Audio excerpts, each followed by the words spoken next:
안녕하세요. 저는 지방에 살고 있는 30대 여자입니다. 전 이곳에 사연을 보내시는 다른 분들처럼 사연을 듣다가 저의 막막하고 너무나도 많이 아팠던 결혼 생활이 떠올라 용기를 내어 사연을 보내봅니다. 저와 남편은 퍼즐 동호회에서 처음 만났어요. 개수가 많은 퍼즐을 맞춰보신 사람들이라면 아시겠지만 그게 생각보다 엄청난 끈기와 인내심이 필요한 취미예요. 그만큼 완성하고 나면 그 만족감이 엄청나기도 하고요. 남편과 저는 개수가 꽤 많은 퍼즐을 좋아하는 편이었는데 좋아하는 애니마저 같아 함께 작업하는 일이 많았고 그렇다 보니 자연스럽게 연인이 돼 결혼까지 하게 되었죠. 남편과 같은 취미를 공유하며 여가 시간을 보낼 수 있다는 점도 좋긴 했지만 화목한 시댁의 모습도 좋아 결혼을 마음먹게 되었어요. 그 빌어먹을 화목이 제 발등을 찍다 못해 뭉개버릴 줄 꿈에도 몰랐지만요. 하여튼 결혼까진 순탄하게 진행되었습니다. 그 당시에 남편의 연봉이 저보다 많았는데도 불구하고 모은 돈이 저보다 적어 씀씀이가 많이 해픈가 싶긴 했지만 돈 생각하며 결정한 결혼이 아니니 그러려니 했어요. 그렇다 보니 집을 장만할 때도 제 돈이 좀 더 들어가긴 했지만 좋은 게 좋은 거라고 공동 명의로 했네요. 그래도 집은 남자 명의로 해야 하는 게 아니냐는 시댁의 언질에 시댁은 남편 명의로 했다고 거짓말을 하긴 했지만요. 그래서 집은 당연히 우리 아들 명의로 했지? 그럼 엄마 걱정하지 마. 그래 잘했다 아가. 섭섭하게 생각하지 말려무나. 명의가 무슨 의미가 있니? 그냥 이 노인네들이 아직은 고지식해서 그런 거다. 이렇게 생각해 주렴. 알겠지? 네, 어머님. 명의 문제로 여러 날이 오갈 때 조금 석연치 않은 부분이 있긴 했지만 결국 공동 명의로 했고 융통성 있게 거짓말을 해준 남편 덕분에 별 대수롭지 않게 넘겼어요. 그 문제만 뺀다면 결혼하고 난 뒤에도 저희는 여전히 행복했고 별다른 시집살이도 느끼지 못한 채 행복한 신혼생활을 즐기고 있었어요. 그러던 어느 날 저의 신혼생활을 더 황홀하게 만들어줄 소식이 저희 부부에게 찾아왔어요. 여보, 나 임신했어. 그게 정말이야? 와, 정말 고생했어. 그럼 뱃속에 우리 아기가 있단 말이야? 너무 신기하다. 그렇습니다. 결혼한 지 1년도 되지 않아 전 임신을 했고 꿈만 같았어요. 아기를 원하고 있기도 했지만 생각보다 더 빨리 임신이 돼서 그 기쁨이 몇 배로 더 크게 느껴졌어요. 판도라의 상자가 열리기 전까지는요. 그러니까 아직 아무것도 변한 게 없는 것 같은데 이 뱃속에 아기가 있다고 생각하니 왜인지 큰일을 한 것 같고 더 조심해야 할 것 같고 그렇네. 당연히 큰일을 한 거지. 조심 또 조심해. 나도 당신 스트레스 받지 않게 노력할 테니까. 임신의 기쁨을 느끼며 하루하루 보냈던 것도 찰나의 순간이었어요. 이것저것 아기용품을 알아보던 중 전 문득 생겨난 궁금증에 남편에게 물었어요. 그렇게 저도 모르는 사이 열면 안 되는 판도라의 상자를 열었던 것입니다. 그런데 말이야, 당신 돈 얼마나 모았어? 이제 아기도 태어날 거고 우리 서로 재정 상태가 어느 정도인지 알아야 할 것 같아. 저희는 결혼 이후 돈 관리를 따로 하고 있었고 일정 금액을 생활비 통장에 입금해 그것으로 생활비를 쓰고 있었어요. 전 목적에 따라 통장을 나눠 적금하고 있었던 터라 모인 돈이 꽤 있었고 그렇기에 남편도 어느 정도 모아뒀겠지 하고 생각하고 있었습니다. 저의 물음에 남편이 당황하더라고요. 많이 모으진 못했나 싶더라고요. 하지만 남편이 오픈한 통장 잔고는 참 참담하더군요. 59,800원? 정말 이게 다야? 거짓말하지 말고 따로 적금 든 건 있는 거지? 아니, 없어. 그게 지금 가진 전 재산이야. 뭐? 그게 말이나 돼? 당신 연봉이 얼만데? 그 월급으로 적금도 안 되는데 가진 전 재산이 10만 원도 안 된다는 게 말이나 돼? 당신 나 몰래 두 집 살림해? 그렇지 않고선 말이 안 되는 금액이잖아. 제가 노발대발하며 말하자 남편놈은 세상 밝은 얼굴로 말했어요. 그게 부모님 생활비 들였어. 당신도 알다시피 두 분 다 일하시는 것도 아니고 연금으론 생활이 힘드시니까 내가 총각 때부터 생활비 들였었거든. 결혼하고도 당신이 돈 관리는 각자 하자길래 내가 집에 생활비 주는 거 다 알고 그렇게 말하는 줄 알았어. 알고 보니 화목한 시댁은 장가간 장남의 돈까지 화목하게 나누어 쓰고 있었더군요. 너무 화가 나 당장이라도 시댁과 연을 끊어버리라고 말하고 싶었지만 그렇게까지 하는 건 너무 극단적인 선택인 것 같아 화를 꾹 참고 말했어요. 당신이 아무 말도 안 했는데 내가 어떻게 알아? 그리고 당신 이제 한 가정의 가장이야. 한 집안을 이끌어가야 할 사람이 생각도 없어도 어쩜 그렇게도 없어? 투자했다고 해도 머리 아플 판국에 뭐? 생활비를 줘? 그것도 월급을 반 이상을? 당신이 제정신이야? 제가 이렇게까지 말하니 남편은 그제야 상황 파악을 한 듯 제 눈치를 살피기 시작했어요. 전혀 예상치 못한 저의 반응에 남편은 대답도 못하고 애꿎은 손톱만 튕기고 있더군요. 그 꼴을 보는데 밤새도록 기다려도 제가 기다리는 답변은 돌아오지 않을 거란 생각이 들더군요. 그래서 전 기다리지 않고 앞으로 남편이 어떻게 해야 할지를 친히 알려주었습니다. 다신 시댁에 그 어떤 돈도 주지 마. 다 끊어. 알겠어? 어? 이렇게 갑자기 한 푼도 들이지 말란 말이야? 아, 용돈은 드려도 돼.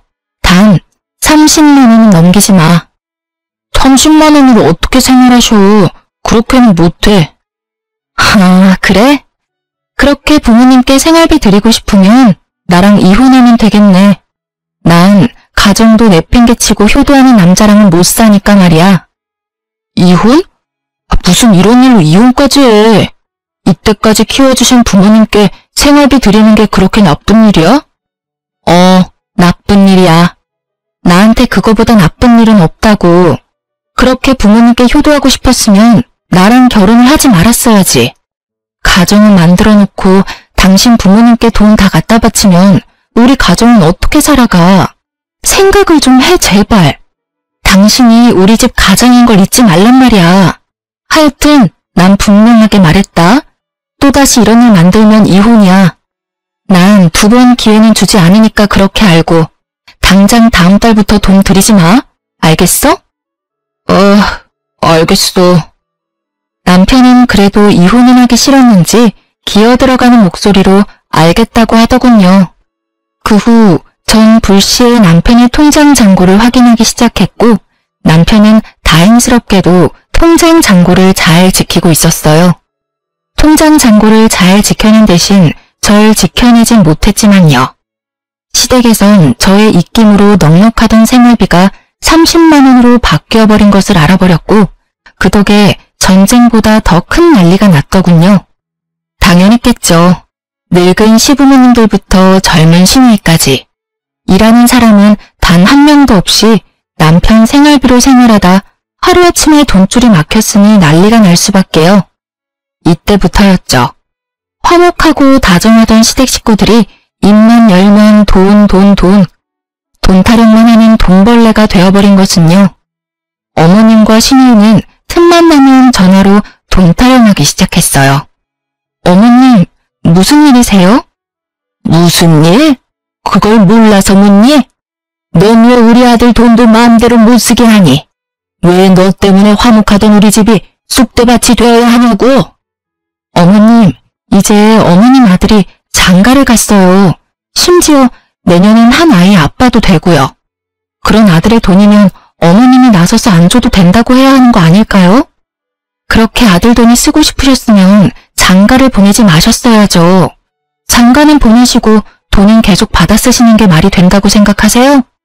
그것도 한두 푼도 아니고 그 월급 거의 다 받아 쓰셨잖아요. 저희 어머님 이제 아기도 태어나고 돈 모아야 해요. 어머님도 아시잖아요. 애 하나 키우는데 돈 엄청나게 든다는 거. 그러니까 어머님이 좀 이해해 주세요. 너도 돈 벌잖니? 우리 아들 돈은 우리 주고 네 돈으로 애 키우면 되잖니? 그렇게 하면 온 집안이 화목할 것을 넌 왜 그렇게 생각이 짧니? 아니면 머리가 나쁜 거니? 이건 말인가요, 똥인가요? 왜 사람 입에서 말이 아니라 쓰레기가 나오는지 도통 알 수는 없었지만 일단 대답은 해드렸어요. 전 제 등골 빼서 어머님 아들이랑 제 아들이랑 키울 생각 전혀 없어요. 어머님, 그러니까 제 말은요. 앞으로도 생활비는 없을 테니 그런 줄 아시면 된다. 이 말씀이에요. 저의 단호한 말투에 어머님은 크게 당황하셨는지 어버버 하시며 말을 잇지 못하시더라고요. 그런 어머님을 대신해 이번엔 시누이가 나서더군요. 아니 언니, 무슨 말을 그렇게 섭섭하게 해요. 그리고 가족끼리 돕고 사는 거지 무슨 생판 남처럼 네 돈 내 돈 딱 잘라 나누냐고요. 아가씨, 전 저희 친정에도 용돈 말곤 돈거래조차도 안 해요. 그리고 아가씨가 입장 바꿔서 생각해보세요.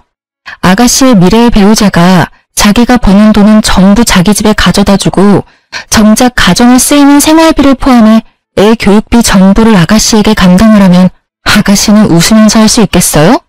아, 우리 남편은 참 효자구나. 당신은 효자 노릇 많이 해?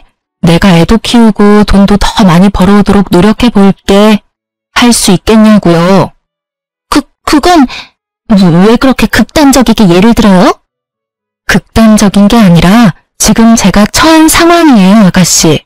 그러니까 제가 지금 이 순간에 아가씨 오빠랑 이혼하고 싶겠어요? 안 하고 싶겠어요? 이혼이요? 아직 못 전에 들으셨어요?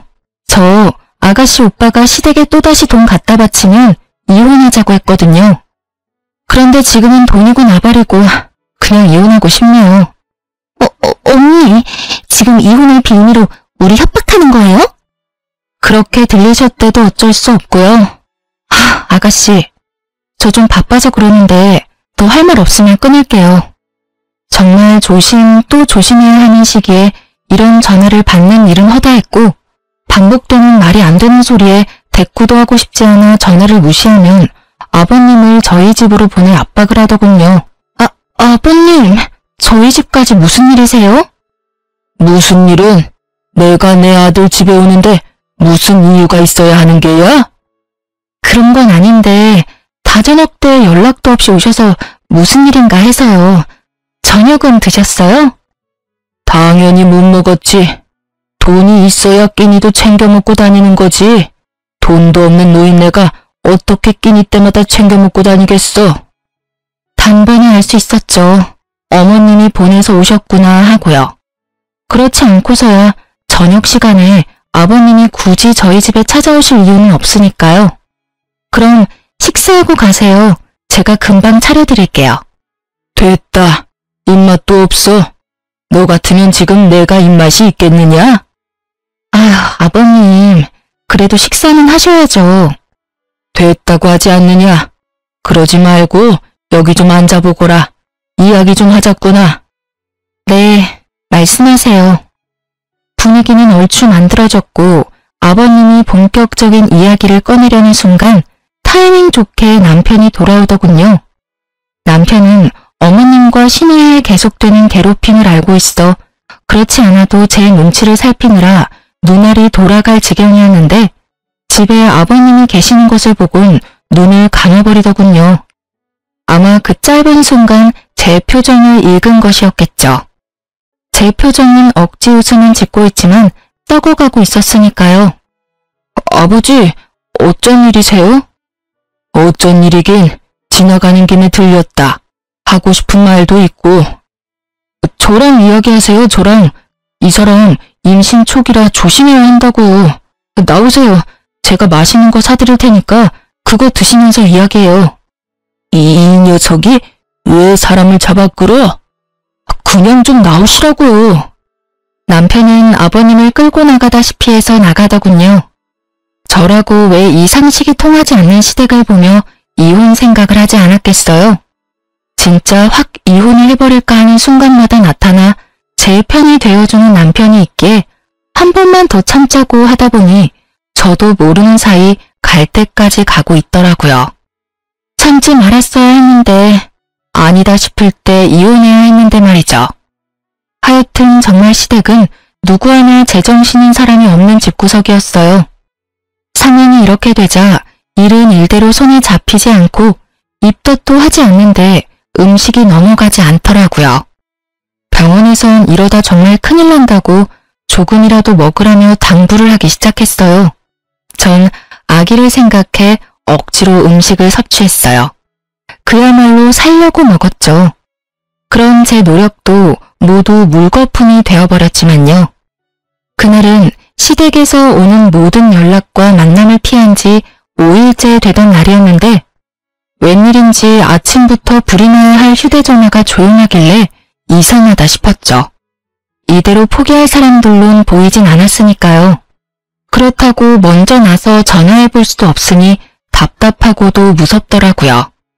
그렇게 시간은 흘러 점심시간이 되었고 점심을 먹기 위해 1층 로비를 지나 문으로 향하던 그 순간 저를 부르는 신호이의 목소리가 들리더군요.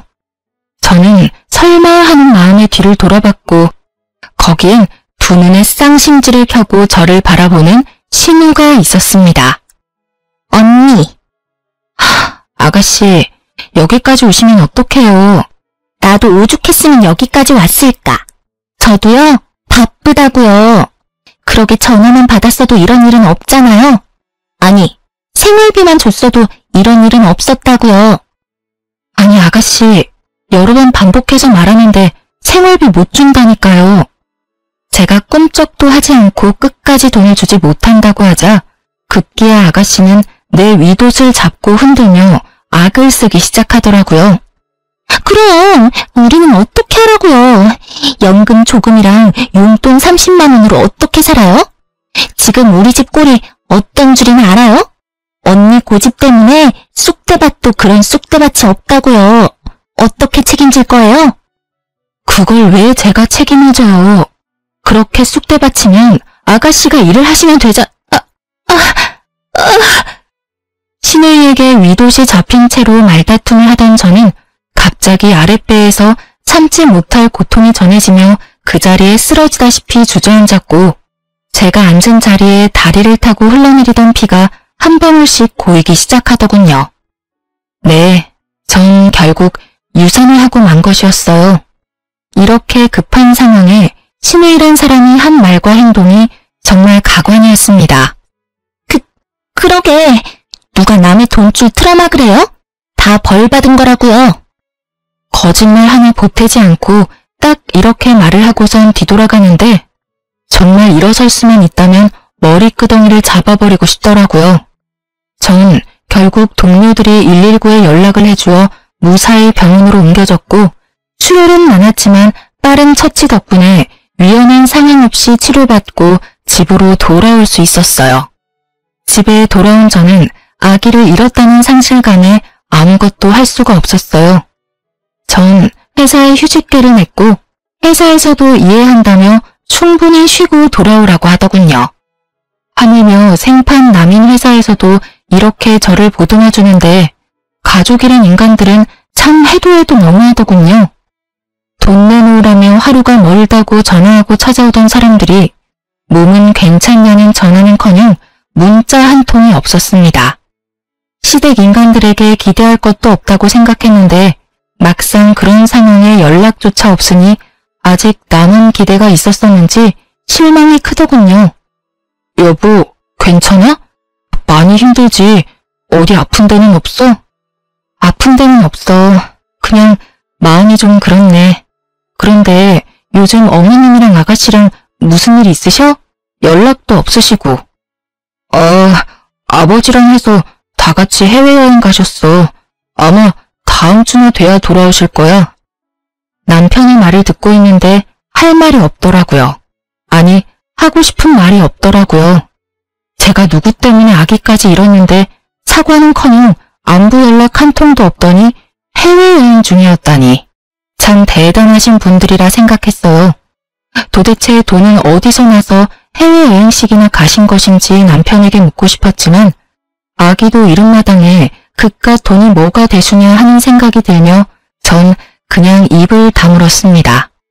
시댁의 씀씀이는 점점 해퍼졌고 전 점점 더 무기력해졌어요. 그렇게 하루하루를 보내던 어느 날 친구에게 연락이 왔어요. 아주 충격적인 사실을 가지고요. 유인아, 너 왜 이렇게 카톡을 안 봐? 어? 카톡 보냈어? 미안. 내가 요즘 정신이 좀 없어서. 왜? 급한 일이야? 나한테 급한 일이 아니고 너한테 급한 일이야. 전화 끊자마자 바로 확인해봐. 알겠지? 알겠어. 다급한 친구의 목소리에 심상치 않은 일이 벌어지고 있음을 직감할 수 있었죠. 전 친구가 보내준 메시지를 확인했고 메시지엔 별다른 내용 없이 링크 하나가 와 있더군요. 전 그 링크를 눌렀고 그것은 그야말로 또 다른 판도라의 상자였습니다. 그건 다름 아닌 신우이의 SNS였어요. 평소 전 SNS엔 관심도 없었을 뿐더러 어떻게 하는지조차 몰랐던 터라 처음엔 이게 뭐지 하는 마음에 멍하니 액정만 쳐다보고 있었어요. 그러다 신우이의 얼굴이 보이고 전 홀린 사람처럼 스크롤을 내리며 SNS를 보기 시작했죠. 그곳에서의 신우이는 전혀 다른 사람이더군요. 오빠한테 기생충 마냥 들러붙어 생활하는 현실과는 달리 그곳의 신우이는 마치 재벌집 딸 같았어요. 각종 여행지를 다니고 비싼 가방에 비싼 화장품, 거기에다 그냥 보아도 비싸 보이는 고급 음식점까지. 전 무기력함에 하루가 어떻게 가는 줄도 모르고 사는데 신우이는 참 행복해 보이더라고요. 그렇게 그 어이없는 사진들을 보는 와중 제 시선을 확 사로잡은 사진 한 장이 있었어요. 바로 아기 신발 사진이었어요. 있지도 않은 재력을 과시하는 사진 중에 단연 눈에 들어오는 사진. 사진도 사진이지만 그 아래에 적혀있는 글귀가 저의 억장을 무너뜨렸습니다. 세상 빛도 보지 못하고 하늘나라로 가버린 가여운 내 조카. 다음 생엔 부디 나에게로 와주렴. 내가 꼭 지켜줄게. 이렇게 쓰인 글 밑에 달린 댓글은 더 가관이었어요. 무슨 일이야? 유산하셨어? 동동거리면서 다니더니 결국 유산했어. 어쩌면 좋아. 상심이 크시겠다. 상심이 크긴 모르긴 몰라도 유산바라고 그랬을 수도 있어. 병원에서 그렇게 조심하라고 했다던데. 쉬기는커녕 어딜 그렇게 바쁘게 다니는지. 어쩜 임신한 여자가 그렇게도 조심성이 없는지 태교도 전혀 안 하고 매일 소리만 버럭 지르고 성질만 내고. 뱃속의 아기만 불쌍하게 됐지 뭐. 살면서 그렇게 화가 난 적은 처음이었던 것 같아요. 휴대전화를 쥐고 있는 손이 부들부들 떨리는데 주체가 안 되더군요. 신우이의 말도 안 되는 모함을 읽어내리고 있는데 익숙한 아이디가 보이더군요. 바로 남편이었어요. 우리 동생 성심이 컸구나. 나보다 오빠가 더 힘들겠지. 괜찮아? 언니는 오빠한테 별말 안 해? 난 네 언니 때문에 안 괜찮지. 별말 안 하기는 하루 종일 사람 눈치나 보게 하고 자기가 똑바로 못 지켜서 유산까지 한 주제에 사람을 얼마나 들들 볶는지. 유산으로 힘든 건 이해 안 되는 건 아닌데 해도 해도 너무한다는 생각이 드네. 해도 해도 너무한 사람이 누군데 저런 말을, 그것도 공개적인 곳에서 하는 걸까요? 글에 음성 기능이라도 추가된 듯 신우여 남편의 목소리가 귀에 울리는데 도무지 화가 가라앉지 않더라고요. 거기에서 끝이 아니었어요. 그 뒤로 이어진 사진과 글귀에선 심심치 않게 남편이 등장했는데 그곳에 적힌 글에 의하면 남편이 다시 시댁에 금전적인 도움을 주고 있더라고요. 이제 태어날 아기가 없으니 얼마든지 도와줄 수 있다나 뭐라나. 남매가 쌍으로 하트를 날려대며 즐거워하는데 더는 화날 감정도 남아있지 않는지 그저 웃음이 나더군요. 아무리 제가 SNS를 하지 않을 뿐 아니라 관심도 없다 하더라도 이렇게 공개적으로 이런 대화를 나눌 수 있는지, 관심병도 이런 관심병이 또 없더라고요. 그것도 생각이 없는 관심병. 왜 저 사람들은 제 친구 중 SNS 친구가 겹치는 사람 한 명쯤은 있지 않을까 하는 생각은 못한 걸까요? 뭐 그런 생각조차 없는 사람들이니 그딴 짓을 하고 저렇게 즐거워하고 있을 테죠. 치가 떨리는 분노도 잠시 한 치 앞도 보지 못하고 이렇게 공개적인 자리에서 제 욕을 해주었다는 사실이 고마워서 눈물이 다 날 지경이었어요. 그 덕분에 보다 빠르게 이혼을 마음먹을 수 있었고 보다 쉽게 증거들을 모을 수 있었으니까요. 전 이혼 결심과 동시에 저 뻔뻔한 빈대들을 어떻게 하면 잘 박멸할 수 있을까 하는 고민에 빠졌죠. 길게 고민할 필요가 없었어요. 당한 것이 많아 계획이 차르르 종이 넘어가듯 쉽게 세워졌으니까요. 일단 전 신우이의 SNS를 캡처해 두었어요. 저를 비방한 글, 남편에게 금전적인 도움을 받아 호사롭게 생활하는 모든 것을요. 그리고 회사 측에 부탁해 제가 로비에서 유선을 할 당시의 모습이 찍힌 CCTV 복사본을 부탁했어요. 감사하게도 영상 복사하는 것에 회사가 동의를 해주셔서 그것 역시 비교적 쉽게 손에 넣을 수 있었어요. 이혼 준비가 생각했던 것보다 빠르고 쉽게 진행되던 어느 날, 정말 하늘이 돕는다는 생각이 들 수밖에 없는 소식이 들려왔습니다. 그건 바로 신우이의 결혼 소식이었어요.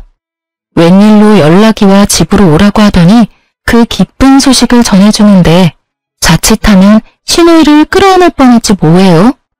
그간 남자친구가 있는 건 알았지만 집안 차이로 인해 남자친구 집에서 반대한다고 들었었는데 드디어 허락을 받았다며 기뻐하더군요. 전 정말 진심을 담아 축하를 전했어요. 정말 진심으로 축하해요, 아가씨. 어머, 언니, 나 좀 감동인데요?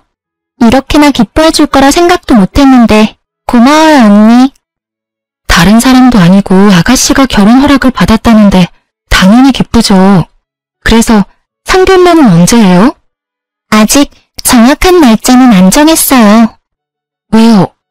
그게 아무래도 그쪽에서 원하는 혼수나 이런 것들이 장난이 아닐 텐데 우리 쪽에서도 어느 선까지 해줄 수 있는지 미리 이야기를 나눠보고 날짜를 잡아도 잡아야 할 것 같아서요. 이렇게 말하며 말끝을 흐리던 신우이는 바로 준비했던 말을 꺼내더군요.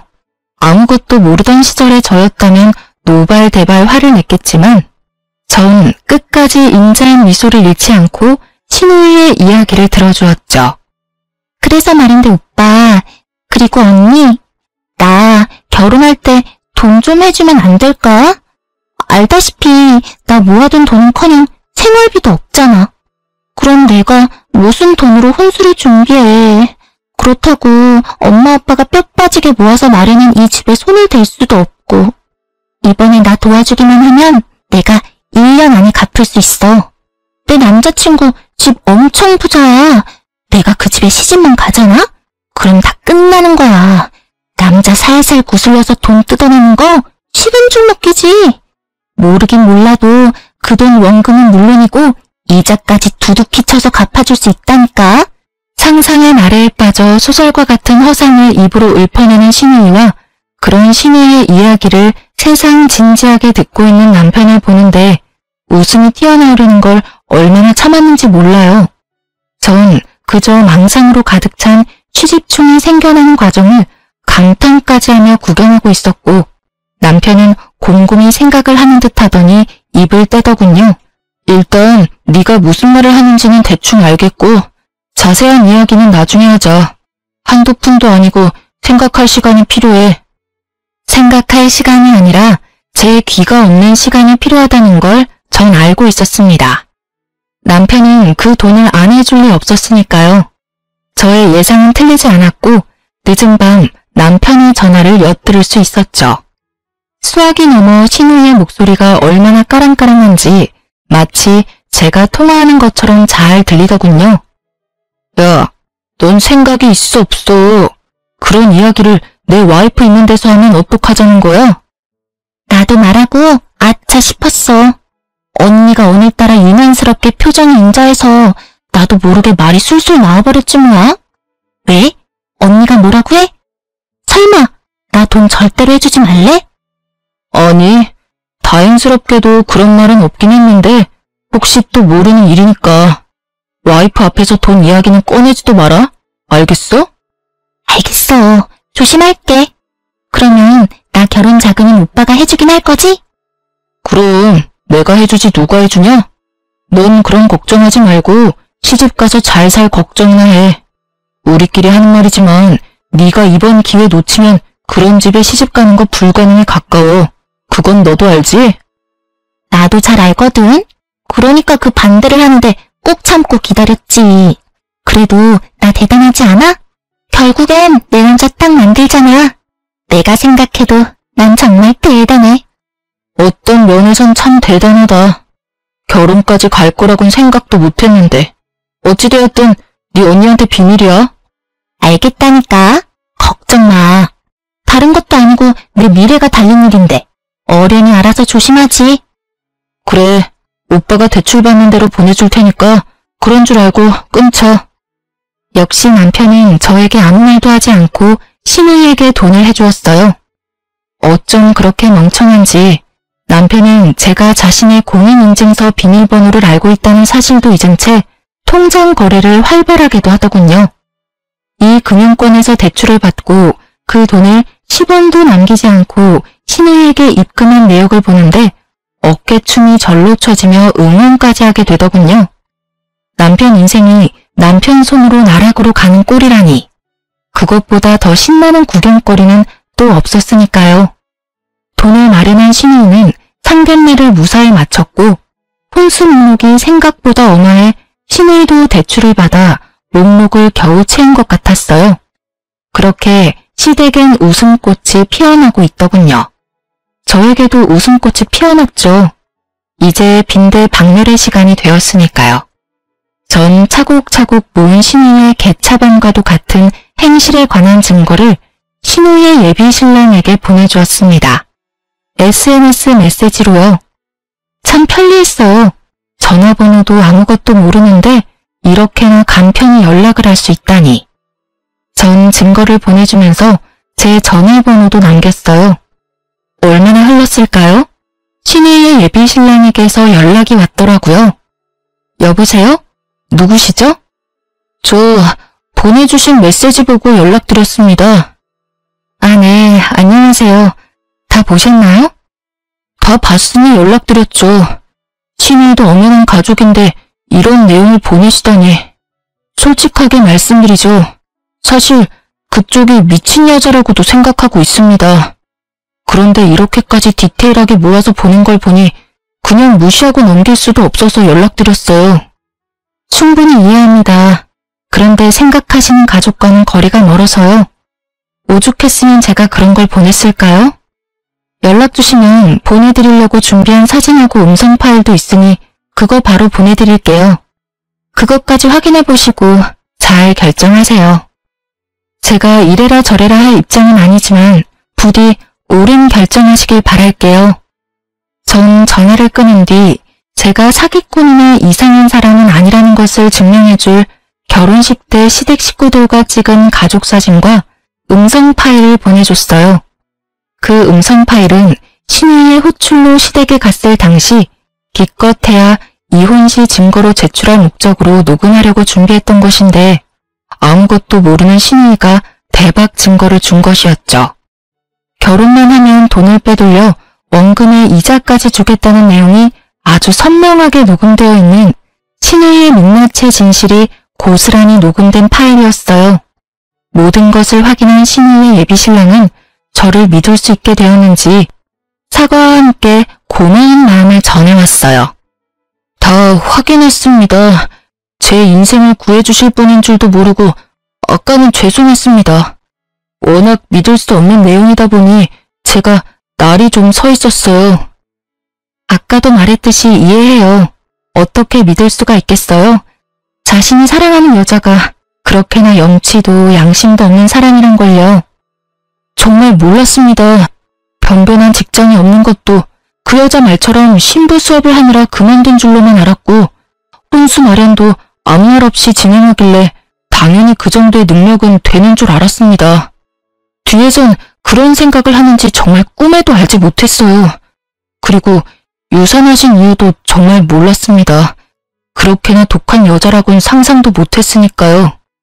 보내드린 거 다 보셔서 아시겠지만 그 여자 직장이라고는 가져본 적도 없으면서 자기 오빠 돈으로 사치란 사치는 다 하고 돌아다녔어요. 요리학원은커녕 주방에서 밥 한 번, 설거지 한 번을 하는 꼴을 본 적도 없고요. 지금 마련하신 집에 들어가 있는 그 혼수도 그 여자 오빠이자 아직은 제 남편인 사람이 있는 대출 없는 대출 다 끌어다 마련한 거예요. 유산에 대해선 더 말하고 싶지도 않네요. 어떻게 그렇게 감쪽같이 속을 수가 있었는지 저 자신이 너무 한심스럽네요. 속은 사람이 무슨 잘못이 있겠어요? 속인 사람이 잘못이지. 아무쪼록 마음 정리 잘하시고 빠르고 바른 결정 기다리고 있겠습니다. 네, 감사하고 또 감사합니다. 이렇게 모든 사실을 알게 된 예비신랑은 그 길로 신우이에게 파혼을 통보했고 신우이는 개거품을 물고 넘어갔어요. 파혼한 것도 파혼한 것인데 대출까지 내서 마련한 혼수품을 생각하니 정신이라도 놓고 싶은 심정이겠죠. 이미 마련된 집에 가전 가구는 다 들어간 터라 반품도 힘들 테고 꼼짝없이 중고로 처분해야 할 텐데 그야말로 똥값 처분일 테니까요. 난리 생난리가 난 신우이는 어떻게 안 것인지 금방이라도 터질 듯한 얼굴로 저를 찾아왔더군요. 씩씩거리는 꼴이 얼마나 통쾌한지 저도 모르게 웃어버렸어요. 지금 웃어요? 아, 죄송해요. 저도 모르게 웃음이 터져나왔네요. 참았어야 했는데. 언니 진짜 미쳤어요? 아님 내 인생 말아먹으려고 작정이라도 한 거예요? 그러지 않고서야 그런 걸 그 사람한테 보낼 수가 있어요? 언니 때문에 나 파혼당했다고요. 결혼보다는 파혼이라잖아요. 어차피 아가씨 결혼했어도 금방 쫓겨날 게 불보듯 뻔한데 파혼하게 해준 나한테 고마워해야 하는 거 아니에요? 뭐라고? 너 말 다 했어? 아니, 아직 덜 했다. 야, 말이야 바른 말이라고. 내가 유산한 게 조심성이 없어서 그런 거니? 너랑 네 엄마가 하루가 멀다고 사람이 못 살게 구는데 유산을 안 하고 배기겠어? 엄연히 말하면 너 때문이지, 이 뻔뻔한 년아. 그날 네가 회사까지 찾아와서 그날님은 안 피웠어도 우리 애가 그렇게까지 되는 일은 없었다고. 절규와 같은 제 말에 신우이는 더 버럭버럭하며 달려들더군요. 제 머리채라도 잡으려는 품새였지만 가볍게 손목을 잡고 뿌리쳤습니다. 그러니 분이 풀리지 않는지 온몸을 떨기 시작했어요. 그렇게 신우이와 제가 싸우고 있는 사이 소식을 전해 들은 남편이 도착했고 남편 역시 화가 많이 나 있더군요. 저를 보자마자 욕부터 하기 시작하는데 귀가 썩을 것만 같았어요. 야, 미친년아. 네가 제정신이야? 얘 결혼에 들어간 돈이 얼만데 다 어쩔 거야? 집안 말아먹으려고 작정했어? 여동생의 파혼보다 들어간 돈부터 걱정하는 오빠라. 참 눈물겨운 가족사랑이더군요. 내가 그걸 어떻게 알아? 네가 나한테 말 한마디 하지 않고 버린 일을. 그러게, 나한테 상의 정도는 하지 그랬어. 뭐 그래도 이런 일은 일어났을 테지만. 뭐야, 너 진짜 미친 게 분명하구나. 정신 차려. 지금 상황이 장난 같아? 누가 장난이래? 너나 정신 차리고 상황 파악 제대로 해. 정신 차리는 김에 이것도 좀 보고. 전 남편의 손에 신우이의 SNS를 캡처해 뽑아놓았던 사진들을 쥐어주었어요. 신경질적으로 사진을 보던 남편은 멈칫하더니 흔들리는 동공으로 절 보더라고요. 그나마 다행이네. 잘못한 거는 아닌 것 같아서. 여보, 이건 내 말 좀 들어봐. 다 오해야. 오해는 무슨?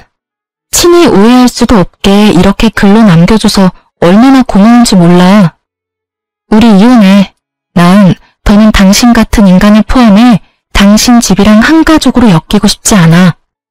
갑작스러운 이혼 통보에 남편은 뒤통수를 한 대 맞은 듯 아무런 말을 하지 않았고 신우이는 표정이 밝아지며 신나서 입을 떼더군요. 그래, 이혼해버려. 이런 미친년이랑 더 살지 마, 오빠. 야, 당장 우리 오빠랑 이혼하고 이 집에서 당장 나가. 지금 당장. 얼른 꺼지라고. 신우이는 당장 나가라며 저를 잡아 끌기 시작했고 전 그 순간 유산할 때의 기억이 떠오르며 신우이를 뿌리치곤 그대로 뺨을 때려버렸어요. 네가 감히 날 때려? 그러게, 잡기는 왜 잡아?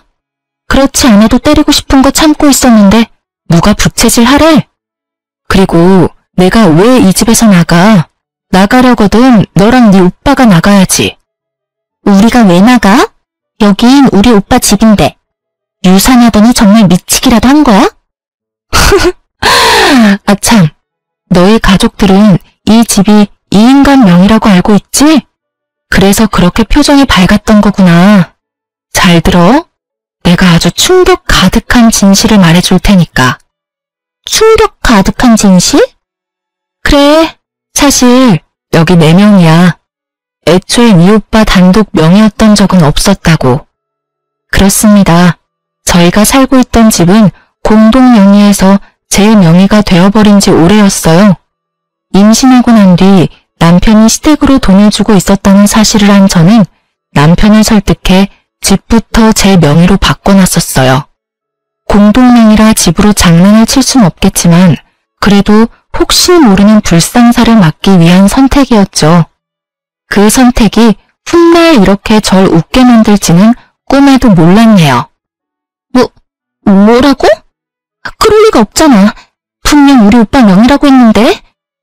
그건 너희 집에서 양심도 없이 명의 타령을 해대니까 거짓말했던 거야. 자, 이제 상황 파악이 다 됐으면 둘 다 좀 꺼져줄래? 한없이 당당한 저와 말없이 고개를 숙인 남편. 이제야 자신이 집도 없는 오빠를 이혼까지 시키게 된 사실을 깨달은 신우이는 아무런 말도 하지 않고 나 몰라라 하며 집을 나가버렸습니다. 대출까지 받아 아낌없이 도움을 주었던 동생마저 떠나버리고 남편은 제 바지가랑이를 붙들고 빌기 시작하더군요.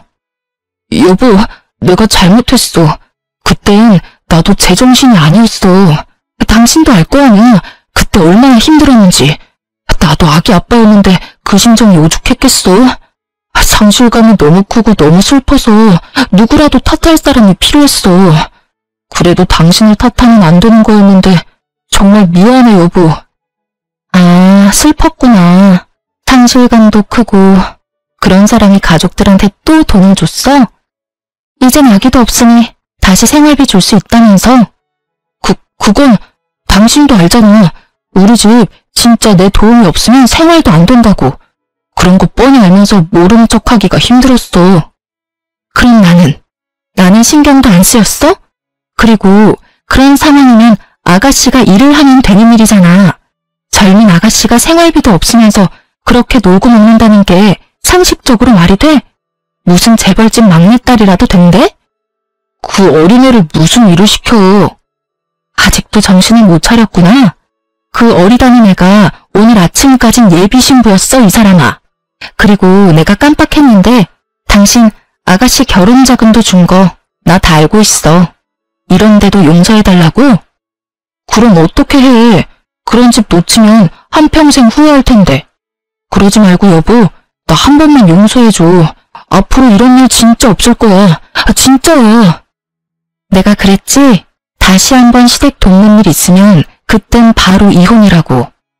난 당신이랑 이혼할 이유가 이렇게도 차고 넘치는데 당신은 나랑 이혼하면 안 되는 이유가 있긴 있어? 이유? 그게 있지. 난 당신을 아직 사랑한단 말이야. 사랑? 참 쉬운 이유네. 사랑. 그런 이유라면 간단하지. 당신은 날 사랑할지 몰라도 난 당신 사랑 안 해. 그러니까 그냥 이혼해. 남편의 어떤 말도 저에게 통하지 않았고 남편은 사랑 타령을 하며 발악을 하더군요. 이 미친놈을 어떻게 해야 하나 고민스러운 그때 비밀번호를 누르고 집으로 구세주가 걸어 들어오더군요. 그 사람은 혹시나 하는 상황을 대비해 부른 제 남동생이었어요. 부모님께는 차마 말씀드리지 못한 상황이었고 남동생에겐 모든 사실을 말해주며 도움을 청했었죠. 제 동생 대학교 때까지 운동했던 애라 체구도 좋고 힘도 일반인보다 훨씬 세요. 그런 동생이 등장하자 그놈은 자리에서 벌떡 일어나 뒷걸음질을 치더라고요. 동생 표정이 제가 봐도 무서웠으니 남편은 오죽했을까요? 초남, 잠시만 진정해봐. 다 오해야, 오해. 오해? 오해 같은 소리 하네. 지금 한 대 치고 싶은 거 겨우 참고 있으니까 좋은 말로 할 때 당장 꺼져. 말로 해. 말로 하라고. 내 몸에 손끝이라도 댔다간 바로 경찰에 신고할 거야? 신고? 하려면 해. 얼마든지 하라고. 겁 하나도 안 나. 이거 놔. 이거 놓으라고. 남편은 동생의 손에 의해 질질 끌려나갔고 동생은 남편을 쫓아낸 후 비밀번호를 바꿔버렸어요. 끝까지 구질구질한 남편은 이혼마저 구질구질하게 끌더군요. 결국 저의 이혼은 소송으로 가게 되었고 당연히 저의 승소로 끝이 났습니다. 남편뿐 아니라 시누이에게까지 위자료를 받고 이혼을 할 수 있었죠. 이렇게 저의 지옥과도 같았던 결혼 생활은 끝이 났어요. 전에 들은 말론 자식들의 빚잔치를 결국 전 시부모님들이 해결해 주셨다고 해요. 그 한평생 뼈 빠지게 일해서 장만했다는 그 집을 팔아 자식들의 빚을 갚아주고 월세방으로 이사했다고 하더군요. 그 월세집에 옹기종기 모여 산다는 소식을 들었을 땐 10년 묵은 채증이 내려가는 기분이었네요. 시누이는 그때까지도 정신을 못 차리고 SNS에 잘 사는 척 자랑질하고 다닌다고 하더군요. 그러다 간신히 남아있는 월세방마저 말아먹는 건 아닌지 걱정이 다 되더라고요. 오갈 데 없어진 그 빈대들이 저를 찾아와 또 매달리기라도 한다면 그거만큼 골치가 아프고 귀찮은 일이 또 없을 테니까요. 어찌되었든 이젠 상관없는 사람들이니 모든 소식을 끊고 살려고 노력 중이에요. 그래도 혹시 모르는 일을 대비해 전 전화번호를 바꾸는 건 물론이고 집, 회사까지 옮겼어요. 새로운 곳에 정착한 지도 벌써 4년이 넘어가네요. 그 길다고 하면 길고 짧다고 하면 짧은 시간 동안 잘 살아가고 있어요. 저의 모든 아픔과 상처를 다 알고도 제 곁을 지켜주는 남자친구도 생겼어요. 만난 지는 1년이 넘었는데 아직까지 알콩달콩 제법 닭살을 떨며 만나고 있답니다. 저는 첫 결혼 생활이 워낙 고단했던 터라 재혼 생각이 없어 남자친구와 헤어질까 생각도 했지만 남자친구도 딱히 결혼 생각이 없으니 일단 연애만 해보자고 하길래 그러기로 했어요. 아무런 기약도 없는 지금 이 관계에 저흰 만족하며 만나고 있어요. 대출 하나 없이 내 집이 있고 내 명예의 차도 있고 심지어 사랑하는 사람도 있는 돌싱의 삶이란 생각했던 것보다 더 행복하더라고요. 아직도 아기를 떠나보는 날이 오면 감당할 수 없는 슬픔에 잠기곤 하지만 그마저도 잘 이겨내고 있습니다. 앞으로 어떤 삶이 또 저를 기다리고 있을지 모르지만 늘 그래왔듯이 현명하게 헤쳐나가려고 노력하려고요. 지금까지 긴 사연 들어주셔서 감사합니다.